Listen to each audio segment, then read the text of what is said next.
Dora Bell, Private Detective. The Path to Fame.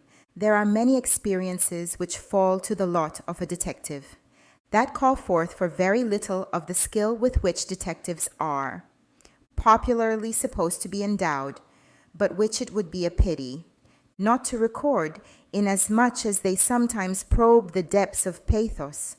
Of such a nature was my encounter with an actress whose name was once on everybody's tongue, but whose fame and popularity had declined with her beauty until at last she found herself on the borderland of destitution and starvation. I found her dying in St. George's Hospital, whither I had gone to receive important information from the occupant of the next bed to hers. Her big, wistful eyes enlisted my sympathy, and the nurse fanned it by, telling me as much as she knew about the poor soul, whose only prayer now was that she might die soon. She has been very rich, she said. She is no other than the once famous actress Miss Winsome, whom all theater-goers went mad after some years since. Trouble as well as penury have brought her to the sorry pass you now see her in. She has told me that she had 2 beautiful children, both of whom died of typhoid fever, and that the first intimation which she had of their illness was the news of their death. The shock nearly killed her, and she has never been the same since. She has given me a box of papers to take care of for her. If she gets better, I am to give her the little box back again. If she dies, I am to burn all the letters, but I am to see that a manuscript, which she calls her confession, is published. She says it will be a warning to others, but I really don't know who will take it for publication. If she dies, give it to me, I said eagerly. You know who I am. I am about to publish some of my experiences, and I will insert this among them. The nurse very willingly agreed to this, and after going to the patient's bedside to ascertain if I could do anything for her, I quitted the hospital. The poor soul made a most curious request in response to my invitation to tell me what she would like best. I shan't live above a day or 2, she said, but I would just like to taste champagne again before I die. I was not sure that it was quite the thing to do, but I promised her some champagne and took her a little bottle the next morning. Alas, I was too late. Her spirit had left its earthly casement, and bodily longings or desires would trouble her no more. The end had come, much more swiftly than had been expected, but it could hardly be regretted, since a prolongation of life would only have been a prolongation of suffering for one with her shattered hopes and constitution. She just went to sleep, said the nurse, and, but for the fact that she ceased murmuring the names of her children, of whom she seemed to be dreaming happily, we could hardly tell when she passed away. It was better so, I thought, as I left the hospital again with the little box which the nurse had handed over to me, and after reading the manuscript that had been spoken of, I was all the more glad that her end had been painless. Here is her story, and I pray my readers not to judge her too harshly. Had anyone ever told my mother that her daughter would live to be the most talked of and the most courted woman in London, she would have scouted the prediction as one that was impossible of fulfillment. For were we not miserably poor and obscure? Did not my estimable parents cultivate the habit of moonlight flitting in order to evade the landlord's just demands? Had I not an uncle in prison for housebreaking? And was it not a fact that my progenitors had never been joined in the bonds of holy wedlock? All these things were only too true, but fortunately the world doesn't inquire too closely into the antecedents of successful people. There was also another circumstance greatly in my favor. My admirable mother, having been in the habit of patronizing King Alcohol too freely, found herself unable to resist his insidious encroachments upon her constitution, and would have died young, even if her end had not been accelerated by a blow received from her husband in a drunken quarrel. I was at this time about 6 years old, as nearly as I can judge, having had no definite information on the subject. My vagabond of a father promptly absconded and quite forgot that he owned a lovely daughter.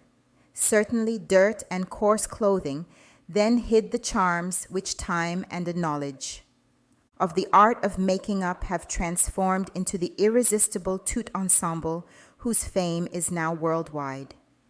When the local authorities, duly recognizing my unprotected condition, transferred me to the knockabout workhouse, I was not too promising a specimen of humanity, for the many kicks and blows bestowed upon me by my male parent had pretty nearly frightened the wits out of me. But I soon improved, for since I never hungered and was at least decently clad, I was vastly better off than ever I had been before. Perhaps I might not now appreciate the food upon which I was fed in those days. But we judge by comparison, and as bread and scrape had hitherto been my great luxury, except when I once managed to crib a sheep's trotter from a stall in the market, I was to be congratulated on the change in my fortunes. At the end of 8 years, the monotony of my life was broken. An old wardrobe dealer came to the workhouse in search of a cheap servant. Her fancy lighted on me, and as I had been taught to read, write, sum, knit, sew, wash, and scrub, I was considered to be sufficiently well equipped with worldly knowledge to start life's battle on my own account. I was therefore transferred to Mrs. Harridan's keeping and made to work from dawn till bedtime. But I am by nature industrious and of a jolly, happy-go-lucky temperament, and I didn't feel particularly miserable even then. A trivial incident proved the turning point of my career.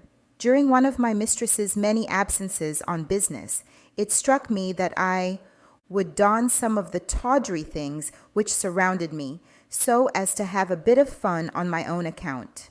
So I hurried through my work quicker than usual, and trusting that nobody would enter the shop just yet, I slipped into a short, rose-colored tarlatan frock, cut low at the neck and having mere straps for sleeves. The result astonished and delighted me. For the first time I realized that I was dowered with beauty, and I was admiring myself in front of the cracked looking-glass which adorned the shop, when I was transfixed with terror by the arrival of Mrs. Harridan herself. But my mistress actually looked pleased, and speedily set my fears at rest by exclaiming, "Well, I'm blessed if you ain't cut out for a pantomime girl.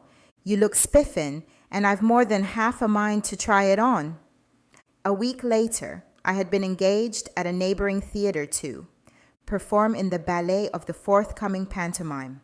It was also arranged that I should live with Mrs. Harridan and help with some of her work, besides giving her the greater part of my earnings in exchange for my board and lodgings. But she wasn't really hard on me and gave me many a bit of useful finery.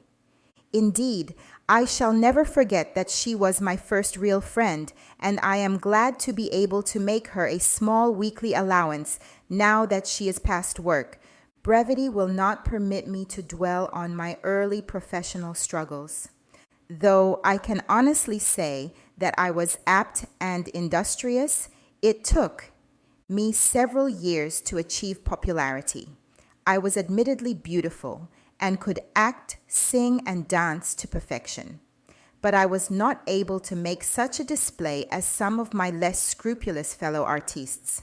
They boasted the protection of this, that, or the other profligate, who invariably did his best to popularize the efforts of his favorite. For a long time I prided myself on my virtue. Then I came to understand the real cause of my failure, and accepted the attentions of Viscount Staros. He has provided quite handsomely for my 2 children, who are being educated in the belief that they are the orphans of a respectable couple called Mervyn. But even yet I failed to reach the pinnacle of fame which I coveted, although I had ample means of display, and I cast round for another mode of attaining my object. I found my social step-ladder in the person of young Lord F. Zrenia, who became desperately enamored with me, and was for a while more than anxious to marry me. Of course, I forgot to tell him about my 2 children.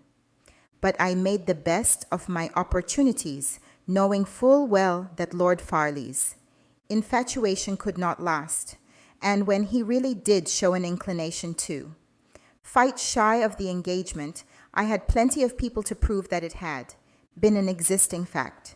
3 months later, the cause célèbre of the day was the breach of promise action brought by Miss Winsome against Lord Farl. There was no vigorous attempt at a defense.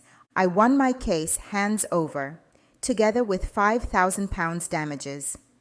I also won the notoriety I craved for, and the photographs of the beautiful and ill-treated Miss Winsome were shown in every fancy shop window in the country. Managers ran after me. I could dictate my own terms. My audiences adored me, showered presents and bouquets upon me, and they have more than once unharnessed my horses and drawn me to my hotel in triumph. I have gained the summit of my ambition, but oh God, how I do crave for a little real honest love and sympathy. I would give the world to be able to retire with my beautiful innocent children to some place where they could never learn that their mother is anything but one of the best and purest of women. But how foolish I am! Why do I imagine vain things? I am quite happy sometimes.